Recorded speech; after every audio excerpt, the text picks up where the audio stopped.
Hey Zookeepers, it's one of the Kansas City Kaijins, Brandon, here to say we got another hot one. That's right, we're back with the Super Sentai Brothers side project, talking some more Himitsu Sentai Gorangers.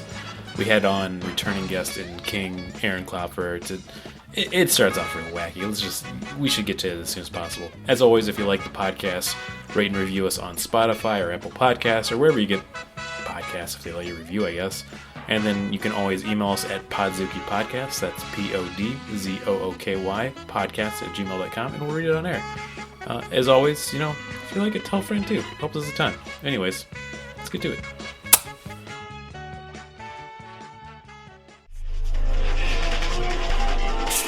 Whoa, whoa, whoa. Keep my business off the gram. Switch my style like I switch hands. Going to war in foreign land. Fuck out the way, bitch. Back it up. Shit better get played in the palace. Wait. On my grasp. Oh, I never hit record. That's so funny. Are you serious? Yeah. You swear to God? I swear to God. That's so funny. But also, we just started talking about Super Sentai, so anyways, Israel. We went. This is gonna be like, it sounds like we're fucking joking right now, but we just spent like 15 to 20 minutes talking about the Israel-Palestine conflict, and then after that, we got into a really great Trump impression if he was a Jewish man of older faith. And then Goku is a podcast. Went Ultra Instinct and solved the Israel-Palestine conflict. We also solved the energy crisis and climate change and housing for all. Watch this be an amazing episode because we just got rid of that entire first 20 minutes of warming up to this. But I feel like, to sum it up, once again, this is Podzooky. We're doing a Super Sentai side project episode. We just asked you, I should say our guest is Aaron Klopfer. We all know him. We love him. Woo! Come. Come. There we go, thank you. We have with us, I'm going to do this again too. We do have with us a co-host, as always, Zachary Boyce. Yeah. Nathan sadly had a family emergency and can't be here today, but I did promise him that I would, as always, say April 1805, Napoleon is master of Europe, only the British fleet stands before him, oceans are now battlefields. Wow, we're going through that really quick. And then we started talking about, Aaron, your experience with Power Rangers as a kid, and you skipped it because you're born 93. Yeah, when I think of Power Rangers, I think of being in my older brothers' friends' basements. It would be WWE Power. Those are some of the toys that we would get thrown at us. Great toys. Yeah. Yeah, from the Attitude Era, probably, I'm assuming. From WWE? Yeah. Or, I don't know. I just know, when you go into a basement around then, some hard plastic's gonna hit you. Oh, yeah. Like a 4-foot Bam Bam Bigelow. Scar your face. Yeah. But yeah, I don't have an emotional connection to Power Rangers. I was just excited to hang out with you guys. We're in our 30s, so this is how we see each other. Exactly. It's either podcasting or hanging out on the weekends when I can get a baby out to a park, I feel like right now. So, which I'm going to try to do with Drew Brown on Sunday. That'll be nice. I was talking about Drew Brown, and then Barbara thought I was saying True Brown, and I was just like, that sounds like a great name. It'd be just, if he has a kid, he should name him True Brown. True Brown. Yeah. Do it. I'm going to tell Drew that on Sunday. Anyways, it has nothing to do with this episode. But, I feel like because I'm a little older than you, and me and Zach are around the same age, I was on the Power Rangers hype train. But it was slightly popular, I'd say, and a big franchise until maybe the late 90s, very early 2000s still. Yeah, I think it was pretty poppin' until, the millennium change or whatever. I think what those videos of people with dementia, you play them an old song and they start not... if I heard the Power Rangers theme song when I'm 85 and I got poo brain... Your eyes will light up. My eyes will light up. It's in my subconscious. That is exactly why I feel like X-Men 97 is such a huge success, because they kept with the original intro song. That thing just fucking, it's tickling every brain cell, I feel like, every time it plays. Mm-hmm. Have you two, either of you seen X-Men 97? No, but whenever I hear the song, I get happy. Yeah. I still gotta watch it. It's very dear to my heart, and I feel like I might regress too hard if I start watching it right now. I'm going to agree with you, because the issue is that it's good. They actually made it really, really good.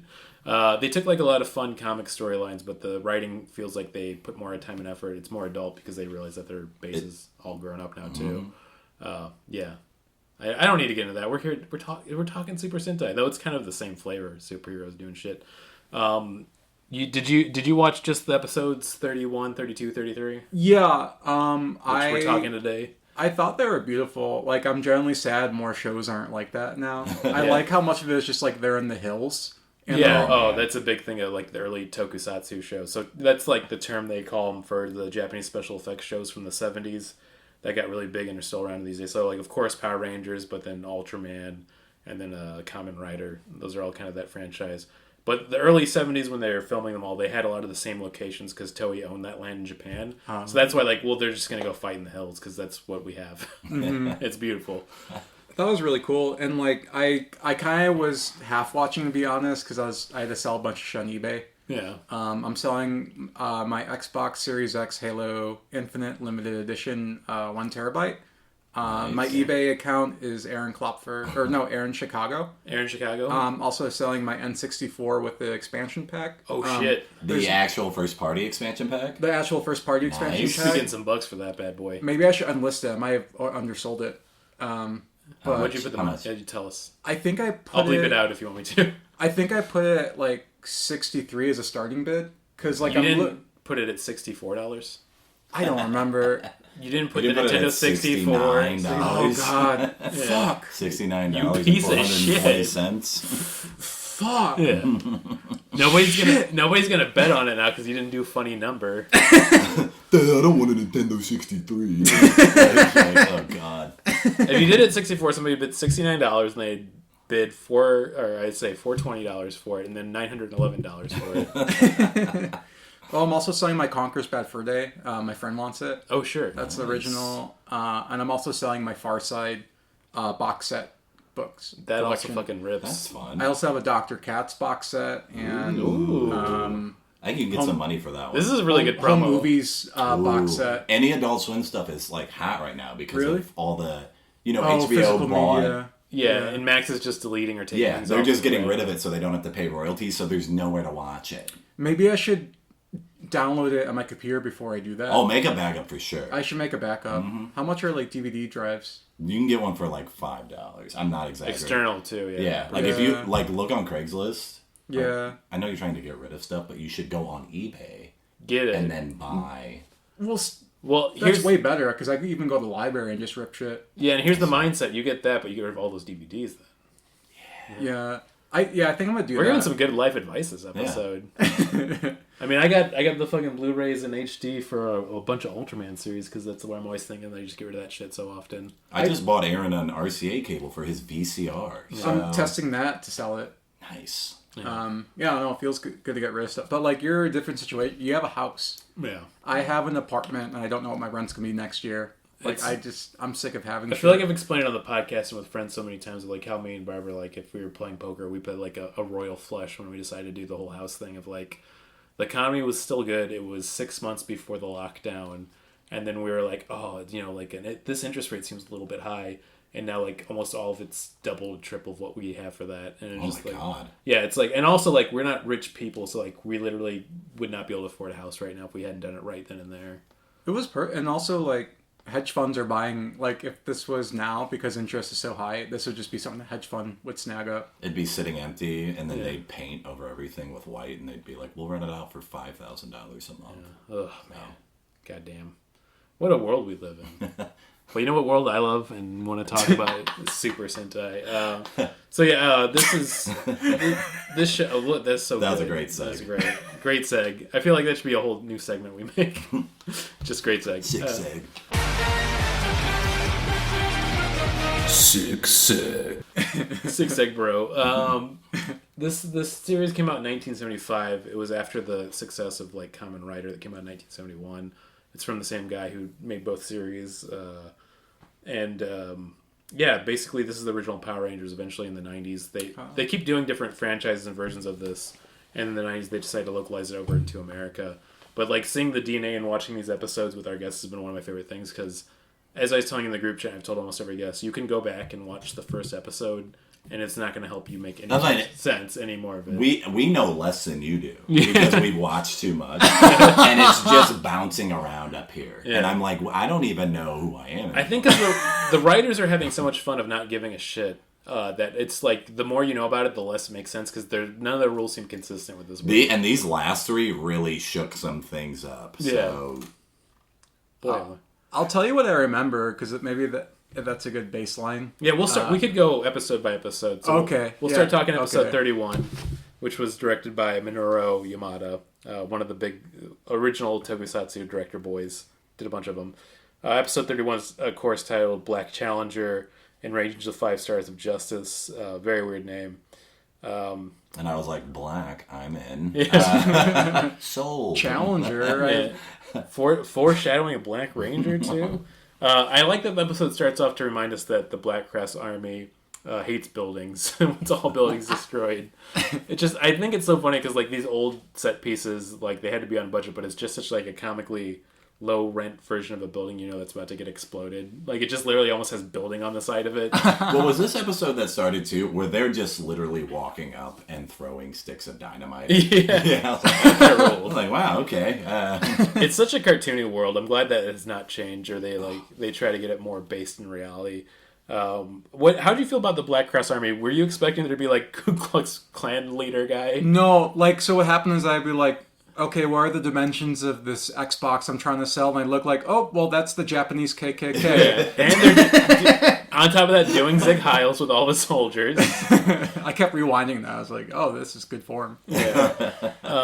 It's a classic Power Rangers thing, too, of, like, there's a monster of the week every episode. They're all called different masks, and this one was Iron Pipe Mask.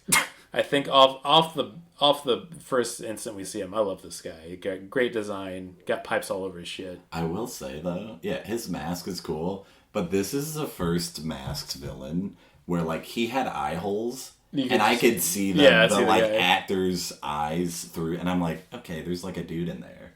And normally it doesn't look like that, so... It took the illusion away. A little bit. I like that one of their burns on him. I think they called him hoses or vacuum or something. He's like, they're not hoses, or what? I don't remember what he said. Yeah.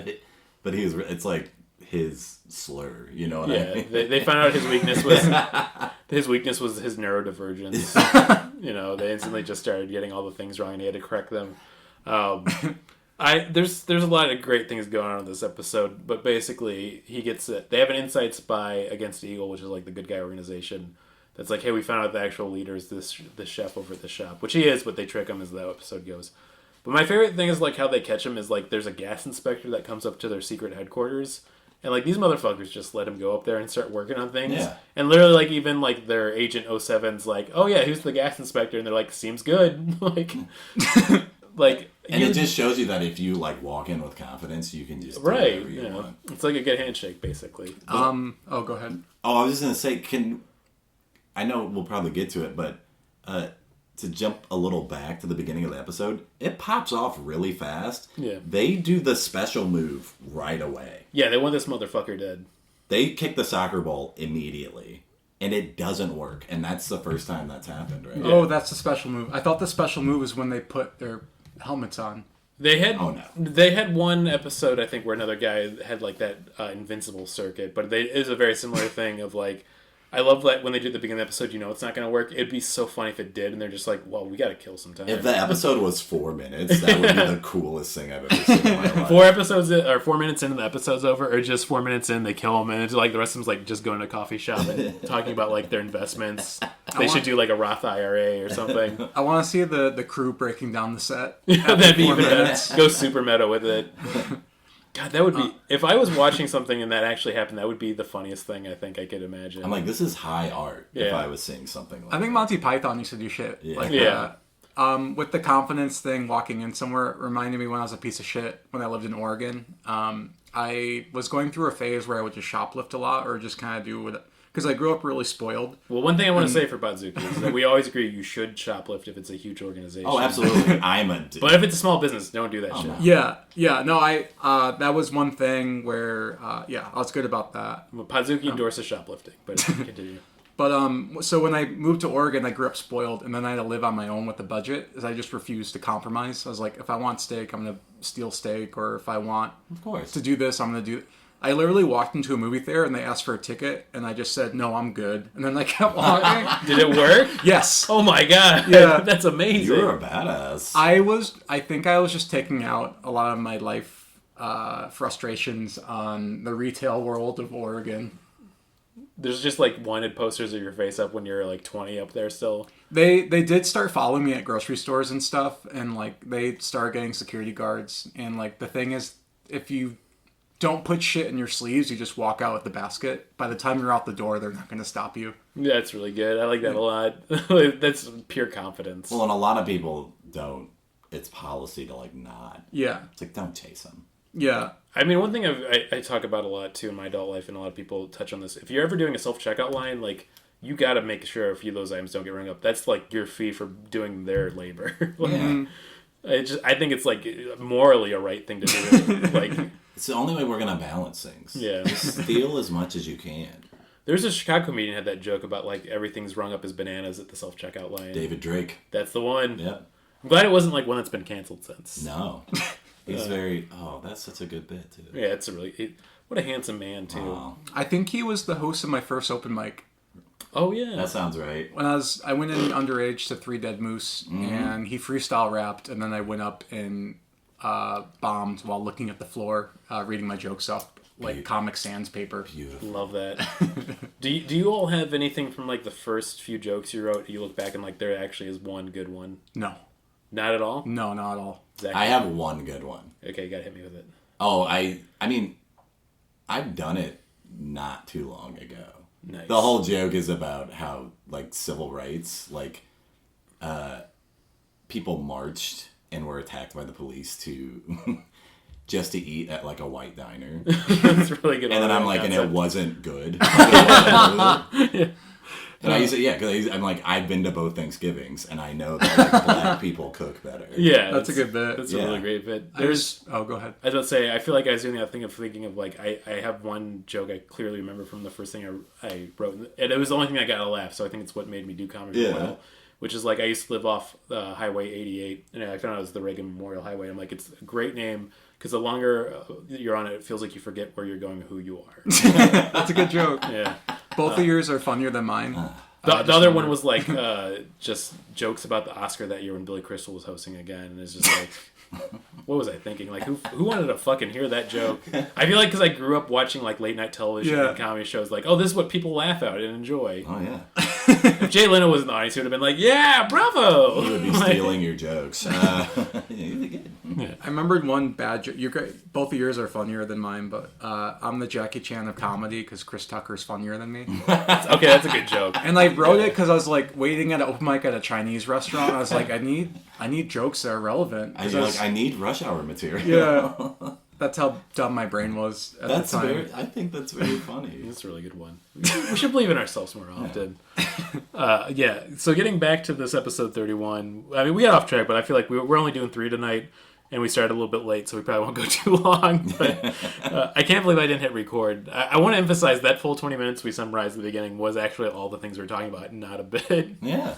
And I did threaten to kill Netanyahu, so I'm glad that we don't have to worry about editing or cutting that. And that was like 10 minutes of what didn't get recorded. Yeah. In graphic detail. It'd be a fun way to get out of work, just threaten the most evil man in the world right now. Yeah. Which is funny because we're putting laws in a place where I could get in trouble for that soon, which is really cool. Getting back to this episode, though, we talked about Pipe Man, the gas inspector. They kidnap their head guy, who is the chef, but they don't know that, and they have to put this whole ruse on. That's kind of fun. But one thing I really enjoyed is the Charlie Chaplin guy following Peggy. That made no sense to me. I don't think it was supposed to, but it also felt like an art film had just been inserted halfway through this episode. And like she gets the letter that's like we have your guy, come here. Yeah. Man, Charlie Chaplin's funny. I just like how he was like trying to be like he was following her, and it's like the whole time she's like, "Is fucking Charlie Chaplin behind me?" Like, that's Charlie Chaplin. Right? Once again, we like to talk about all of the characters that are like the main Power Rangers in this one. Peggy's the Pink Ranger, Moa Ranger. I like that they actually just called her Peggy, but like, what a fucking great, well-written character that feels like she's like the only realistic character in a cartoon world. She's the only Ranger that matters, as far as I'm concerned. Big fan of Mito Ranger, the green one, because he's a young gun. We'll talk about it in the next episode too, but we have Shime, who's the blue one. We also talk about Ranger. Yeah, he's the one that takes care of the blue, and he's once again we said our neurodivergent king, where he talks about how he likes machines more than people. Yeah, but the only one like I feel like we talked about this last episode, the main one, Red Ranger, which I'm forgetting his name even right now because of how bland he is. We always joke about that, but the last time we had the podcast, he was being really goofy. He had some wild moments in the last episodes. But this one, he's back to just being... He's just like a insert leader type. He's a Leonardo. He's the leader / wild card at this point. Yeah. I don't know. That's breaking the norms, usually. Yeah. It's usually just the boring stock guy, but he's kind of... Those, I mean... I'm sure you'll never watch this show again, Aaron, but... It's all on archive.org, as we like telling people, though. For free. I kind of want... It's one of those shows where, like, if I'm at a bar and the sound is off and there's subtitles, I want that on until I leave. Yeah. And this is something I want to have while I fold laundry or something. It's good eBay. This is going to be, like, I think the nerdiest thing I've ever said, or, like, a fantasy I had is... When I was younger in college, I liked the idea of becoming, like, a musician, because when I'd go to concerts... When you'd have a band, especially like an electronic artist, they'd have like just random screenshots of shows or things they'd play as they played music. I like that idea of having that going and picking something like this more than actually the music I would be making. It'd be so fun to like have some sick beats as you just play episodes of Himitsu Goranger up there, just with the sound off and it all lining up perfectly with whatever music you're making. I was pulling up the Red Ranger's name again because he's just so boring that I forgot his name. While you're pulling that up, one thing that stuck with me too is. I forgot who it was, but that army dude with the sunglasses. I like seeing the stage lights in the reflection. Oh yeah, that was really great. Which I respect. Like I think even high budget things should do that. I like not caring. Yeah. Yeah. Oh, it's Kaijo is his name. Yeah, he's so boring. The Red Ranger. The only one that we also I feel like talk about as much as Peggy is Daita, who's the Yellow Ranger. He's so fucking fun. He's so silly. Like. I feel like the joy of watching the show is when you can tell they like got a good comedic physical actor. That just feels like it's a timeless thing. I've been loving it, and also like he's starting this beef with this bird. Yeah, it came back on that second episode. I was thinking the same fucking thing. Yo, like, is this a new thing? And also, I think the first time for any of the episodes we watched. Yeah. I mean, we'll go over the other 2 episodes. He eats no curry. I was gonna bring that up. He eats what?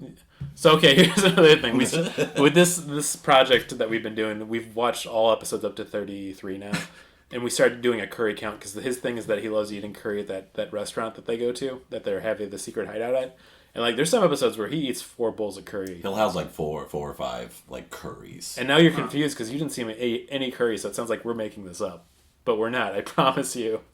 Oh, in these episodes, he didn't eat any curry. No curry. And this is the first time this has happened. Out of every episode? Yes. And the first episode that we watched makes sense because they kidnapped their leader, who's also the chef. You think he'd be more gung? Because then it'd be like, he's like, well, now I need curry. I need curry. Give me curry. But when they go to rescue him and they have to like play along, like, oh, he's just a regular guy. Kill this motherfucker. That was so funny. Of like they keep walking closer and they're like just it's just stab him in the neck. To all of them. Yeah. Oh my god. This show's insane, and it's a real joy to watch. Did you expect a pipe to go up his butthole? I'm sad to say I need to go back and watch that. Okay. Oh no. Oh wow, you must have really. I missed it. Really sad. Daita, the Yellow Ranger, who we love, he's a silly boy. The iron hose mask, he starts whipping his hose around, and it's like a suction thing to grab it. It goes up his butt. And he says, I'm going to drill a hole in your butt. He says that. Yeah, he said he's going to drill a hole in his butt. And it sounds like we're making this up too, but I promise you this happened. Like, all bits aside, that is such a cool, silly way to make a show. Like, yeah. It really is generally inspiring. It's so fucking playful. You keep talking. I'm going to probably play this part on the episode so I can just prove this is real. Well, I was watching this with headphones on at home by myself, and out loud to no one when that happened, I said, what? Huh? Excuse me? But that you want stuff like that. Yeah, it's beautiful. Yeah. I mean, like, I don't want to see, like, a Marvel formulated, like, that's... I want an involuntary reaction. There is no movie in the MCU coming out, or has been already produced, where there's a piper hose that goes up a dude's butt. Yeah. Absolutely zero. Until this comes out. I'm excited to watch that later. I'm pulling it up right now. It's wild. I need you to see this. I want to have the experience with... We also had a guest, Sadie Lancrete, who we love, who watched another episode, so we just watched one of the episodes with her and then talked about it, so... I'm going to start filming from the mouth, aren't I? Yeah, it's pretty good. It's just... Sometimes stuff in this show just comes completely out of left field. What do you think the process is for that? They're just like up all night. They're like, fuck it, let's just do this silly thing. This is kind of interesting. So I Okay, here we go. Are you familiar with Yoko Kanno? She does the music for Cowboy Bebop. Oh, absolutely. Unfortunately, no, but I do love Cowboy Bebop. She does all the music for that show. She's like an amazing composer. Okay, here we go.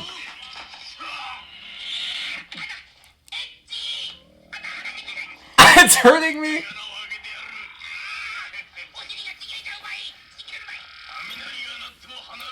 No matter what you do, let me go. He runs around for like a good few minutes here. This is the rest of the episode, by the way. No, I'm just kidding. Yeah, we're playing the whole thing out now. This is so good.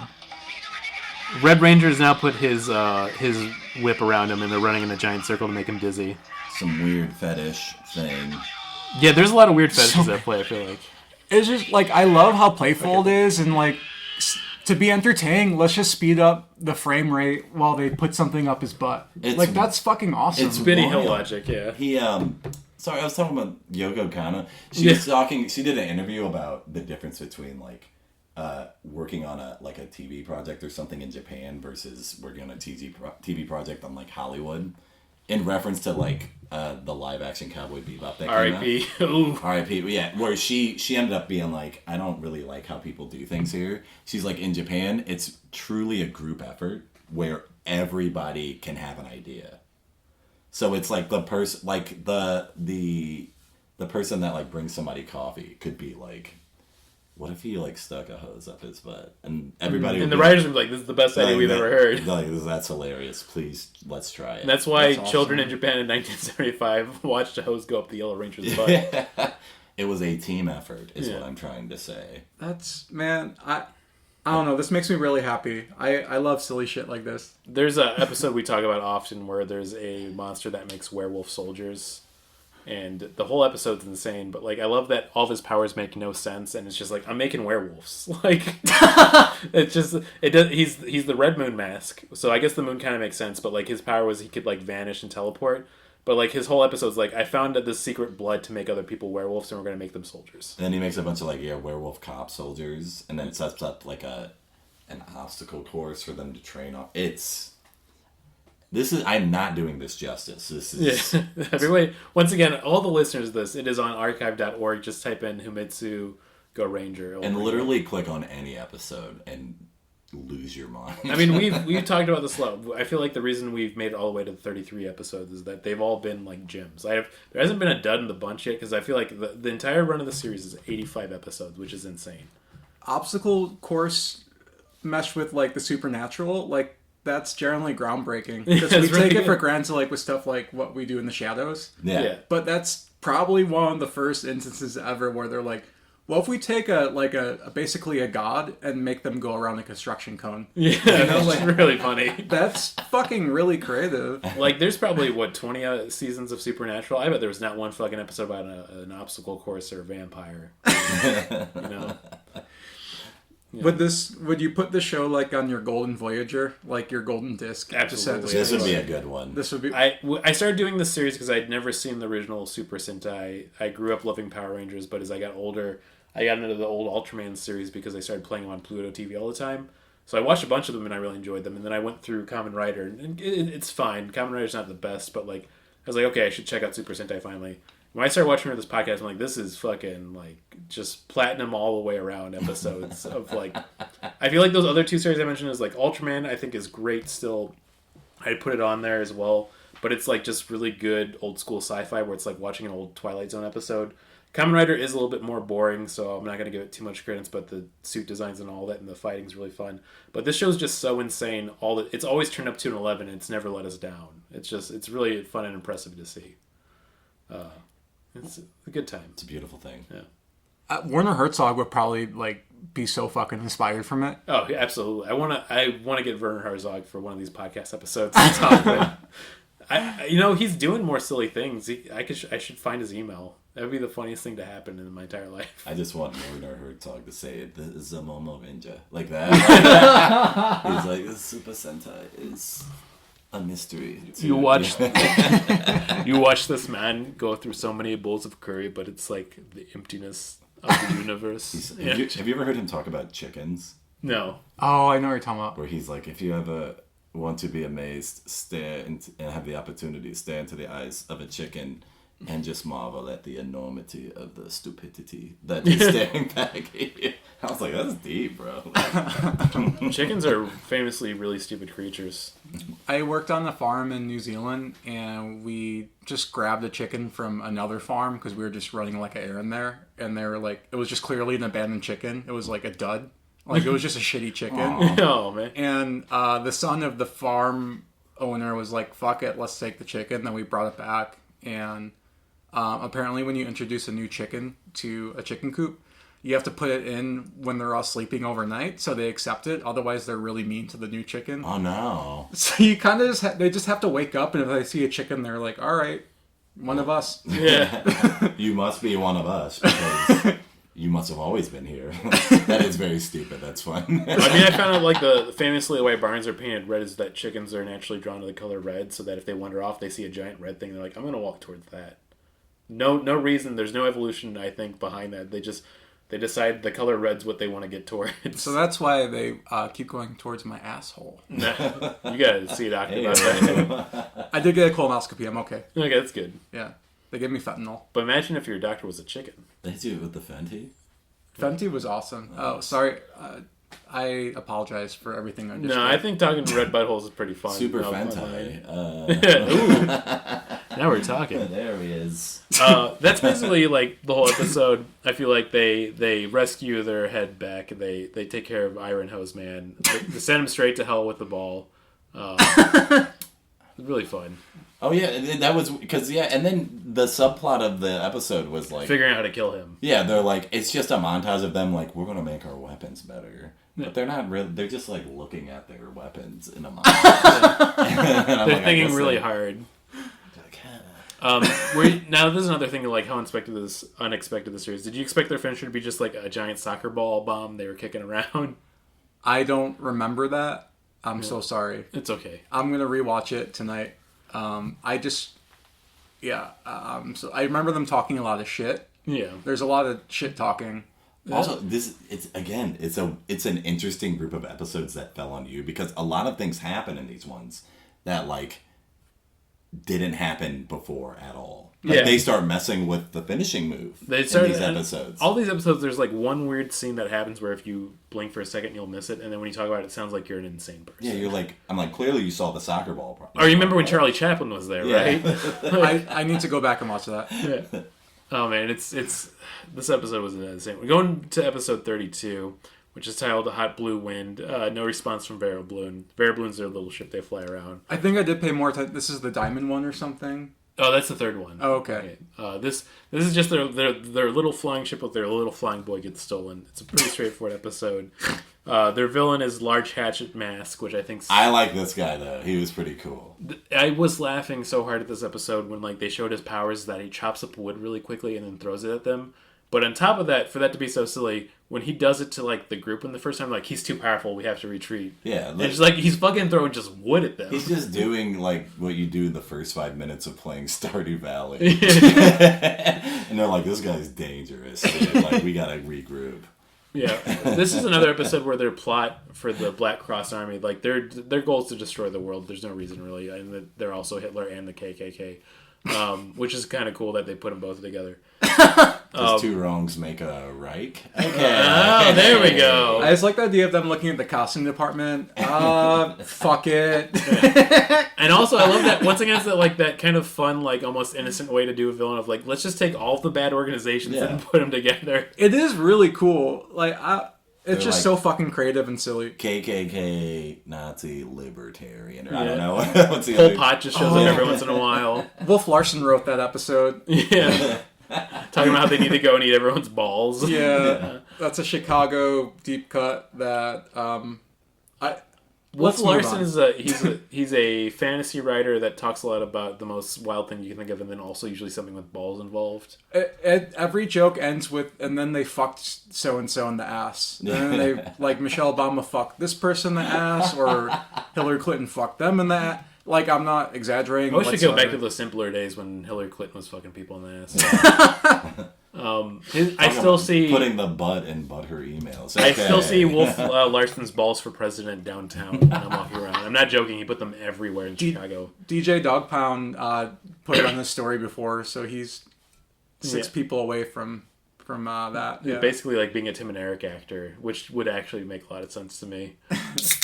In the right time, in the right place, that could have happened. So this episode, they steal off Shinmei. Once again, our neurodivergent king, and they're like, hey, we're gonna have to make you fly this whole thing is funny because they're like, you need to fly the plane to bomb all these places because we want to bomb them, and he's like, I'm never gonna do that, and like, fuck, we didn't think about that. And they're like, okay, we can hypnotize them, and then he's like, well, if I electrocute myself, it'll cure it. So I just wanted to say this on the podcast. Podzooky endorses this. Electroshock therapy works. Yeah, it's good, especially if you've been recruited into a cause to destroying the world. That, like, you know, we were talking about military recruiters earlier. Yeah. And this feels very symbolic of the practices they use. Yeah. They mostly... Oh, go ahead. They put a Neuralink in your head. Like, you know. Elon Musk is like, Elon very good. Yeah. Oh, man. Do you think he's going to put the Neuralink in his own head? Absolutely not. Yeah. He's going to tell everybody he did, though. Yeah. I think he should put it into Wolf Larson's balls. And that's how he becomes president. It would be like the Terminator. His balls are going to be Skynet. Sky balls. We're sending the cum everywhere. Oh, man. That's a wild franchise to think about how it's had so many highs and lows. Maybe not. Maybe it's just Terminator 2 and everything else kind of sucked really bad. The first one's kind of ass. First one is not great, but now how Terminator 3 and Beyond's been so bad, it doesn't look so bad. 2, 1, and then the rest. The rest of it's pretty. We don't need to get into all that. Just watch Terminator 2 again. But basically, we got our boy Shinmei gets kidnapped. He electrocutes himself to break out of it, while they're all chasing him to kind of get back at Hatchet Mask. Also, Hatchet Mask does this whole clone jujitsu, ninjutsu thing. The sexy jutsu. Sexy jutsu to clone himself. He figures out how to stop it is just by shooting them all with arrows. Which, I mean, it's actually pretty smart. I did see that, and I really liked how he just let it rip. Yeah, just went for it. And then finally they kill him, and that's basically... Well, we should talk about this before we get to episode 33. I like that they have to do a decoy, so they just give him a giant log. He's like, well, I'm Large Hatchet Man. I have to chop this. Like, oh, yeah, this is the episode where they start messing with the final attack. Yeah. Where they go, super final soccer ball attack, lumber mode. And then they kick the ball like they always do, and it flies at them. In the midst of flying at the bad guy, it turned into a hunk of wood. A log. A big old right? log. Yeah, and then he's like, well, I have to chop this because I'm a new character in a Minecraft game. And then he chops it, and then it opens and explodes and kills him. So weird. It was beautiful.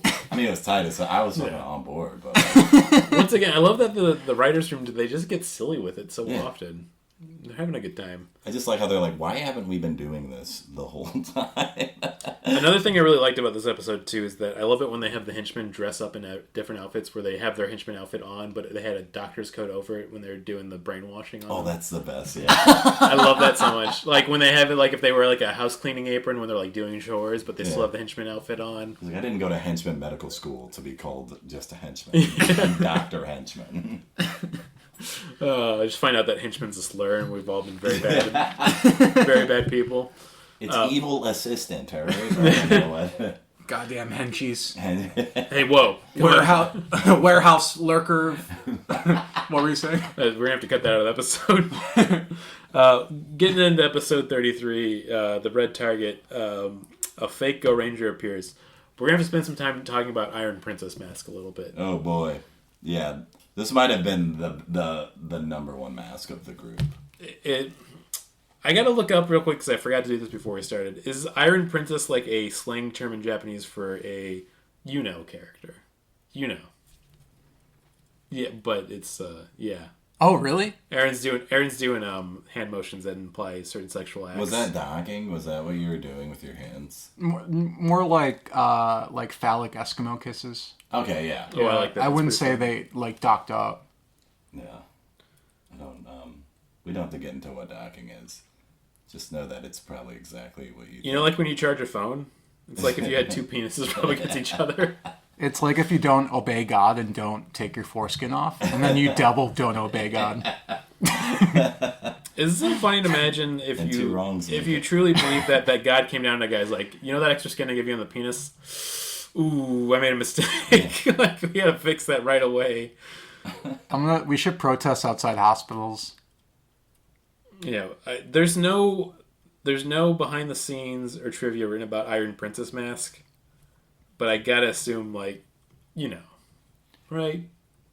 What's your take on that? Yes, I don't know. What did you make it horny, or did you both make it horny, or is just Brandon making it horny? I mean, just look. Oh, okay. Well, and the power was their power was their. I'm gonna say they them. I don't know their pronouns. They seem there's a lot of like queer non-binary energy, so I'm gonna say their power was they shoot their tongue out. Oh, that shit was fucking... Yeah, they stole jewels with their tongue. Yeah, which is like... Fellas, is it, gay to steal blue diamonds to make a laser? And it is, and there's nothing wrong with that. There's nothing wrong with that. I gotta say that. I'm trying to, like, generally, like, break it down if it was how sexual it was versus just how... I guess when in doubt, when it's, like, Japanese sci-fi, it's mad horny. Yeah. Okay.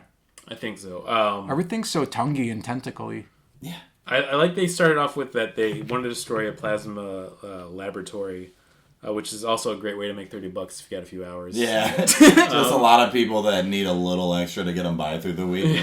We're going to shoot a diamond laser at it and destroy Tokyo. I love that it's like one of those new technologies they didn't understand, but nowadays we just realize it's like the stuff you take out of blood. Yeah.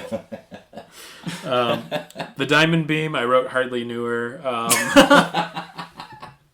And then also when I found out his name was Iron Princess Mask, I also wrote hardly knew her.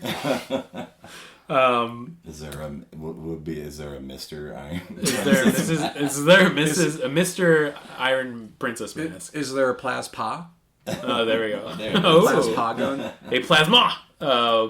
We're having fun here. The director of this episode is Hideyoshi Kitamaru, who did a bunch of these as well. I like that they had like a bunch of different directors and writers, but they all did like a lot of them worked on Ultraman and then also Kamen Rider before this too, which makes sense. This whole episode, there's so many fun antics going on. The gist of it is that the Iron Princess Mask has built a diamond beam laser, and he needs to get 10 blue diamonds so that he can destroy the plasma laboratory, which will have such a big effect that it'll explode off Tokyo. They have to stop him from getting these diamonds, which involves a bunch of just silly little pranks, which I love so much. I like them with... that was part of the noises. Yeah, because they're doing like the putty patrol noises, Yeah. Mm-hmm. But as they were doing their little heist, they do them quietly. Yeah. And I thought that was... I was like, that's the henchmen and the ones are called soldiers. They're soldiers but spelled with a Z. No limit soldiers, yeah. And once again, they have so many scenes where like their weapons look so comical, where like they're these giant cartoonish swords. But on episode 31, like one of them stabs a guy like where it looks like just really brutal. I'm like, yeah, man, it's funny that the way they treat them. Well, also with the guns too, like they just whip out the Draco and just clear the blind. like a lot of episodes, you're not used to that. Just like they have a joke giant cartoon foam sword and they just pull out a Tech 9 out of some. So it's great. It's such a fun show. They basically it's a big old chase to stop him from getting the diamonds. Eventually he gets all the diamonds, but they have to stop him from pulling the lever. So there's a whole fun scene of them stopping him from pulling the lever. They eventually use the beam on him and apparently just destroys his umbrella. I'm like, how strong is that fucking umbrella? And then they do the soccer ball, and this time it's a peach. It's a peach. What the fuck? Again, what the fuck? Some weird sexual. Oh yeah. Right, because once again, like the emoji. you know. Yeah. They knew. Yeah, they know. You know. I like the henchmen a lot. Like they seem like good friends. It just seemed like a really nice group of folk. You know. They were working well with them. They're like, well, the benefits working here are trash, but like the connections you make being a soldier, like A+. We're family. They kill him. That's basically the end of the episode. We went through these 33 or 32 and 31 episodes pretty fast, but like just to get to the rating system, we do 5 out of 5 Rangers. So you have to give us all your rating and then what Ranger you would cut. I'll start with the review right away. I'm going all 5 again, man. We've been off for a little bit. I had a baby again. I'm sorry. I apologize to everybody involved. Meanwhile, this baby, the podcast, has been suffering in the basement, neglected, crying. Yeah. I had nothing to say after that. I was like, maybe I'll think of something else. Could have gone like Train Spotting, just anything, you know. I feel like it was a complete joy to be back and watching it. And once again, you can never predict where these episodes are going to go, or like the villain of the week, what their power is going to be. Like, I didn't know that one of them was going to be Iron Princess Mask, and his power is having a nearly indestructible umbrella and a giant tongue for eating eggs. And a machine gun in his chest. Oh yeah, and a machine gun in his chest too. You're like, okay. Just all the designs are by like a really talented 5-year-old. Like, I really like that a lot. And I mean that as a huge compliment. Oh, I think they made a squid. Like, I think his face was a squid reference. Oh, maybe. Like, what else? You think it's just a cock? Well, I also wonder if Iron Princess is like a Japanese pun. Another thing we really like about these episodes is you'll notice that they'll have like a riddle that they have to solve. But the riddle is always straight up translated from Japanese, so it doesn't make any sense because I think you need to know the language. They'll be like, what calls twice a night? And they'll be like, a policeman. And you're like, what does this mean? It only makes sense in Japanese. Yeah, which not having the context makes it even more insane and fun. But yeah, I'm giving it a 5 out of 5. I'm going to say, love these episodes. A lot of wild new stuff. But I will say, pacing-wise, this one was a little... Oh. It felt a little too unhinged. And I'm going to have to I'm going to give this one a 4.5 out of 5. That's the only mark I'm going to go against it. They did so much new stuff, but like, yeah, there was some weird... You can't kick the soccer ball like 3 minutes into the episode. I'm sorry. Like, we know what's going to happen too. Which Ranger would you have cut in half to do this? Red Ranger. Yeah, he's so boring. Because, I mean, the last group of episodes, he was the MVP, but he's just right back to the bottom. Yeah, and I feel like it would make it more interesting if he got cut in half and he had like a cybernetic lower half. You know, like a Darth Maul kind of, you know. A spider. Yeah, that'd be really cool. Sick. Do any of the Rangers get the most dates? Probably, I'm going to go with Mito Ranger just because he's young. You know, he's the young gun. Okay, he's the one I'm going to cut. Yeah. Oh, I hate that man. Yeah. Stay away from the girls. Yeah. Aaron needs that. Yeah. I mean, we all need that. So you're giving it all these 3 episodes a 4 out of 5? No, all 5s. All 5. Yeah. It's like I know I didn't pay attention, but like there generally was such a really nice. It's like really cool, silly. Like, I don't know what else you want from this kind of thing. I think because for the main Podzooky episodes, when we talk monster movies or whatever silly movie we're going to talk about, there's been so many shitters that we've watched. But this is the only, I feel like, thing we've done where every episode that we've had people on for Super Sentai, it's always been 4 or 5s for every episode because it's just it's such a pleasant, insane viewing every time. And I think anytime I've shared this with somebody and they have no knowledge of it, it makes it even better. Because it's wild. I didn't know what to expect when I clicked the link, and then within 20 seconds, I was like, "This is something I'm gonna have to skim for the rest of my life." Yeah, I mean, there's 85 episodes, so brother, you got time. Hope you like skimming. Sounds very sexual, and I like that. It does, yes. I'm gonna get into our stupid games section too. Stupid games. So Super Sentai's been going since 1975. There's been no breaks. Every year or 2 years, there's a new series they do, and each season's like a different theme and a different team. They don't really repeat anything. So I wanted to ask you guys a few questions. The current season of Super Sentai right now, are we on our 57th episode, our 57th anniversary show, our 420, 69, 911, 666 season, or the 48th season? I'm going to say 48. Me too. Both are right. Okay, you both got a point right now. You're doing good. Sweet. So each of these seasons, like, they usually have a theme, so I'm going to give you 3 selections.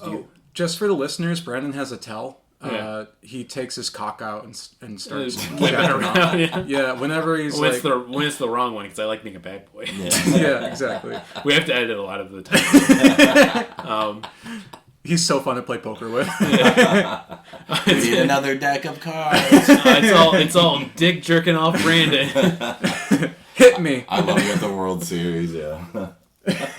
You're making me all just want to play Balatro again, though. So it's just I'm going to talk about it later. But Oh God, it's so different making cock jokes with you while looking at your children's toys. I mean, what is the ultimate cock joke? Is not a child, right? It's human being you created. But I like how it's originally I just made cum jokes while looking at your toys. Now it's your kids' toys. I mean, my penis had to go into another person to make that kid. I'm just being realistic with you. I had to, I should make that the episode sound clip that we put on. I wonder what this epesode's about. Oh my god! And I'm gonna be like, okay, Barb, if you see a link for Podzooky, don't click on it this week, please. Yeah, it's penises make babies sometimes, not always though. Yeah. Well, mostly. Okay, anyways. So each season of Super Sentai usually has a theme to it, as with Power Rangers originally dinosaurs.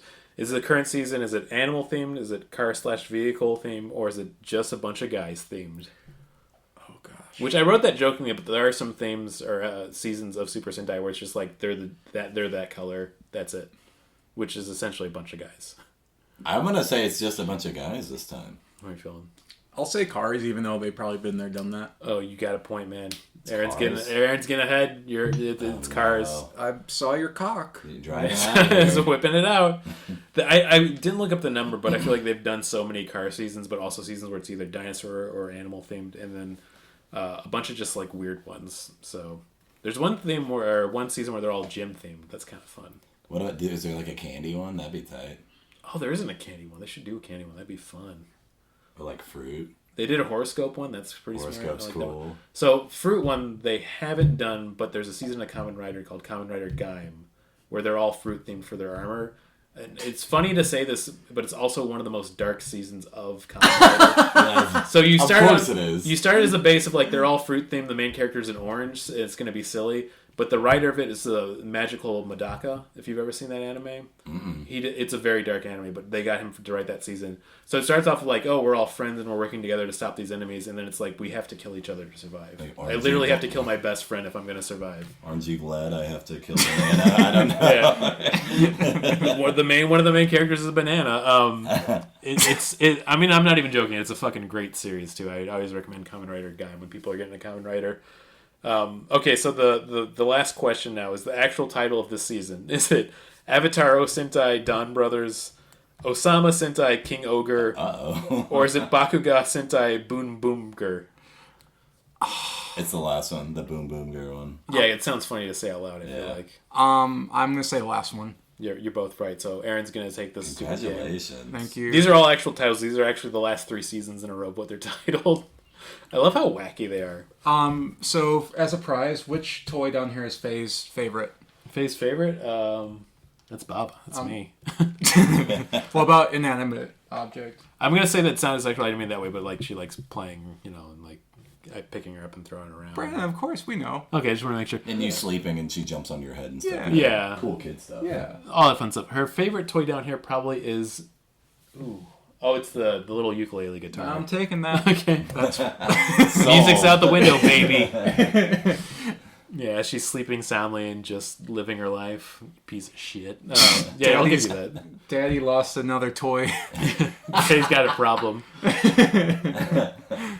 It's the problem with sports gambling these days. I saw a guy on the train just driving home looking at his account for sports gambling over and over again. I'm like, this is like something really sad on the bus. Anyways, I just want to get that out there because it's been in my brain all week. That's a funny, sad visual. Yeah. Because I was over his shoulder on the bus going home, and he just kept checking it like the money was going to go up. I'm like, what a loser. But then, like, if you were to look at me on the bus, it's just me looking at Jujutsu Kaisen clickbait. You know what I mean? Like, it's not any better. Yeah, I mean, I'm that exactly right now, but for like the new arc of One Piece to see what they're going to release for them. I'm so scared to start One Piece. I think it's so good. I think I'm just going to keep not doing it. I'll tell you, as somebody who just started it, I think last year, I was like, I'm about 100 and some episodes in. It is great. I love it so much. But it's too much. Yeah. Yeah, I'm good. It's too much in the sense of like, I'm not convinced that I'll ever finish it all, even though it's phenomenal. The world building that Oda Chiro does is like insane. Like it's an insane level of like, you know, like when you have a story and it's like an alternative Earth and like they'll change a few things. He's like, what if I made an entire society and then I had different governments and countries and I'm gonna like go into every specific every time they visit that different country of how they work. And it's just like, damn, dude. And also the main character like just eats a lot of meat and beats people up. Luffy's a good dipshit. I'll say one of the S tier dipshit of all times. Just so great. You love it, man. It's really good, and I don't feel obligated to like I gotta catch up. Yeah, I'll watch a big chunk, and then I'm like I can't watch this. Well, I got Martin into it because we started playing the One Piece trading card game, which is phenomenal. Okay, really, it's like I'd say it is as good, if not better, than Magic the Gathering. Oh, don't tell me that. Yeah. That could be. We've been doing we get together every other week with a group of friends now because we've been playing it. We're all surprised because you usually expect that branded shit not to be any good, but it's really fun. I feel like I was getting all these. I should just get into the recommendations and plug so we can get out of here. But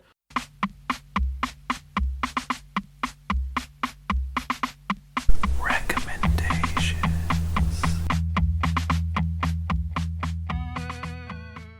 I mentioned it earlier. I plugged it last time, but like Balatro, it's a deck building game on Steam right now on the Switch. You literally just build a deck of cards and then you get these jokers that affect it in different ways. It sounds simple, but the more you play, it's just like it gets insane. It's so good.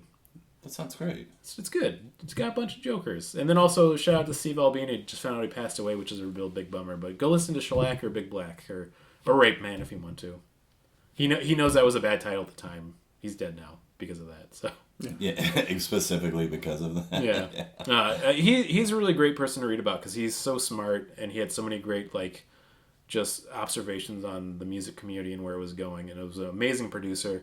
But also he started off as like an edgelord when he was like in the 90s and 2000s. Oh yeah, and he became just more like caring and empathetic as he got older, and it's always nice to see when it goes like the other way. So we really lost a great in Chicago when he passed away today. Big bummer, but yeah, listen to Shellac. Shellac's great band. So. Huh.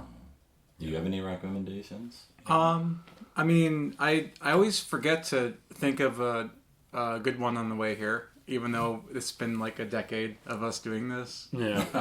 Podzooky started 2017, so we're getting close. Another 2 or 3 7 years in. Yeah, so another 2 to 3 years. We've been doing it for 10. Wow. Also, sincerely, like it's always so fun. Like I'm so glad that we're still doing this. I guess Baby Reindeer, but it's really fucked up. Like, ooh, Baby Reindeer. I'm gonna Google this. Okay, I've heard about this. They're cute, right? They're very cute, and they have a little red nose. No, it's. Is it like a show, like a real show, or it's like a based off a true story. It's a reenactment of this Scottish comedian who's living in, I think, London. And he has a stalker who in real life sent him like 40,000 emails. Oh my god. And it's just kind of like shows how fucking insane she is. And it also shows, because of his trauma and history of abuse, how much he like is afraid to stop it. Because it's kind of like he's getting this validation. And it's fucking wild. And it's super messed up. And like there's, like sexual violence and all that, and I usually turn stuff like that off, but it was so good I just kept watching it. Oh wow. I don't want to rewatch it anytime soon, but like it was probably the most fucked up thing that I couldn't stop watching. Interesting. Yeah, I mean, I completely understand after getting through like the first 2 seasons of Yellow Jackets, which also was like way too intense, but also I did enjoy watching it. So yeah, I'm gonna check that out. Baby Reindeer, great title. And on a light note, I'm rewatching Better Call Saul, which is... I guess I'll finish I only watched the first season. It's better than Breaking Bad. Like I have the last season left, and then I haven't finished it, but... I fuck heavily with Slice of Life and like zooming in on small characters. It's amazing. Yeah. It's the characters and that, it's like top tier. Mm-hmm. Men watch Better Call Saul. Boys is Breaking Bad's for boys. Yeah, that's for little dipshit children. Yeah, little losers. Breaking Bad is cool. It's just harder to rewatch. Yeah. Sorry, I interrupted you like 3 times. No, I'm not saying anything. I know I'm real late to the party, but have you guys played a game called Stardew Valley? It's pretty dope. I still haven't. I grew up with why am I forgetting the name? Harvest Moon. Harvest Moon. Yeah. So it's like that, but they refined it into something more amazing. Yeah, it's better. It's a weird thing. One person made it, right? One person made that game. I'm not 100% sure, but I'm gonna say it sounds right. I'm almost positive one person did everything for the game, and he just put a big update out for it. Yeah. But it's like a slice of life farm semi. Fix up the community center. It's something about the pace. Yeah. And the vibe where it's like, I feel like games like that on a timer overwhelm me a lot of the times, but this is the first game I played like that where I'm like, I don't feel the stress of like, I gotta get all this stuff done. Yeah. You just turn it on and you're like, what am I gonna do today? And that shit's nice. It's a great game. I highly recommend it. Do you think it inspired Animal Crossing? Animal Crossing might have been before that. Yeah, it's before. I'd say they probably took a lot of pointers from that and then Harvest Moon and kind of combined them to make a beautiful game. And it's just this little tiny pixel indie game. People call it cozy core. Yeah. Like that's the kind of vibe of it. And I completely get those games because one I always like and recommend to people is Project Zomboid, which is more action paced because you're in a zombie apocalypse, but it's more based on the actual survival part of like having to build or deal with like when power goes out or if you can't get clean water. Yes. And just figuring that out and just having it where it's almost like a post-apocalypse slice of life, those games always do really get me of like, how am I going to get water today or like build the farm up or make the community better? It's kind of a nice feeling. Yeah. I also need to watch Dr. Slump. I haven't watched that yet. Did they make an anime for it or is it just a manga though? I think it's an anime, right? What is it? That's Akira's first comic, yeah. Or big comic, I should say. The one with Ariel or whatever, like, and her dad who built her and... Yeah. Oh yeah, I don't know. Oh, you gotta check it out. It's I've read some issues of it, but I've never seen the anime or anything. But Dr. Slump. Dr. Slump. Okay. Yeah. If you watch Dragon Ball, there's a few episodes where they're on that island, and the characters are so well defined, and that little universe they built is so defined, and it's really funny seeing them interact with folks. And that's fun. That whole like late '80s, early '90s, like kind of almost like I'd say humor action mangas that were popular always are interesting to me. Like going back and seeing like Ranma 1/2, or even from that same one of like the whole Lum series and all that, of like having this whole kind of ecosystems and worlds built, but they're all just kind of like gags and jokes at the same time. Yeah, it's cool. Comics are cool, man. I love comics. Fuck yeah. Yeah. Yeah. I think that's a good place to end it. So I'll do our usual sign off as always, but like if life gives you any problems, just give him the soccer ball. Yeah. Yeah. Shout out to Nathan. Hopefully everything's going all right. But man, let's wrap it up right there. This is really nice. It was nice seeing you guys. This is kind of like a cozy core in right here. I feel like go read a good comic. That's what I'm gonna say.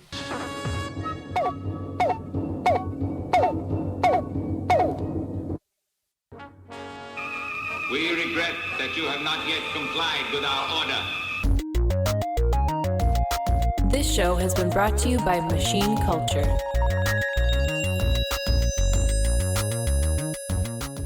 The words get stuck in my throat.